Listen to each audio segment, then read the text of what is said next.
bienvenue dans mon bureau de Béatrice Ress. Beaucoup d'entre vous me connaissent et d'autres ne me connaissent pas. Donc, j'ai répondu à l'invitation de Christian Minana, STRLT, avec beaucoup de plaisir d'ailleurs, pour vous présenter chaque mois la pause philo qui a lieu le deuxième mardi. Et aujourd'hui, je vais vous parler de la pause philo qui est prévue le 12 octobre prochain et qui s'intitule Philosopher à Forum Julie, co-animée, j'allais dire, avec Jacques Carle. Alors Jacques Carle, qui est notre vice-président des Amis de la langue française, l'ALF, comme certains d'entre vous le savent déjà, je suis présidente de cette association des Amis de la langue française.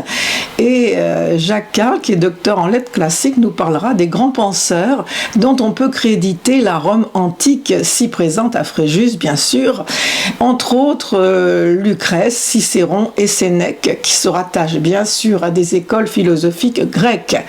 Lucrèce est épicurien, Cicéron se réclame de la Nouvelle Académie, Sénèque est stoïcien.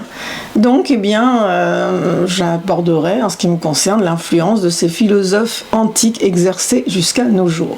Bon, bien sûr, aujourd'hui, c'est une présentation, c'est pour vous mettre l'eau à la bouche, pour vous donner envie de venir nous rejoindre à la médiathèque de Fréjus, mardi prochain, donc 12 octobre à 18h. Les philosophies de l'Antiquité, on peut dire qu'elles séduisent, parce qu'elles ne proposent pas simplement un système de pensée, mais une méthode de vie.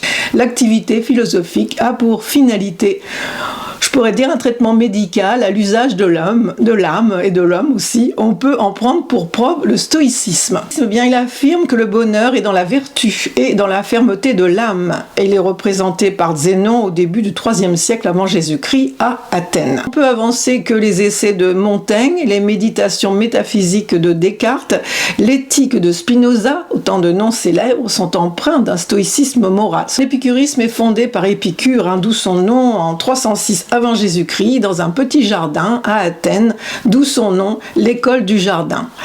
Et l'épicurisme propose de définir le plaisir comme souverain bien et de rejeter la souffrance afin d'atteindre un état de bonheur, une sérénité de l'esprit caractérisée par l'absence de troubles ou la tranquillité de l'âme. De nos jours, l'épicurisme renvoie souvent à une auto-valorisation festive et jubilatoire, à l'idée de jouissance, l'attitude épicurienne qui consisterait à cumuler des plaisirs essentiellement sensuels dont la satisfaction relèverait de l'assouvissement ou de la délectation, pouvant envoyer d'ailleurs à une certaine idée de raffinement. Si vous voulez nous retrouver mardi 12 octobre, c'est avec plaisir que nous continuerons à débattre puisque la pause philo continue avec un débat. À bientôt.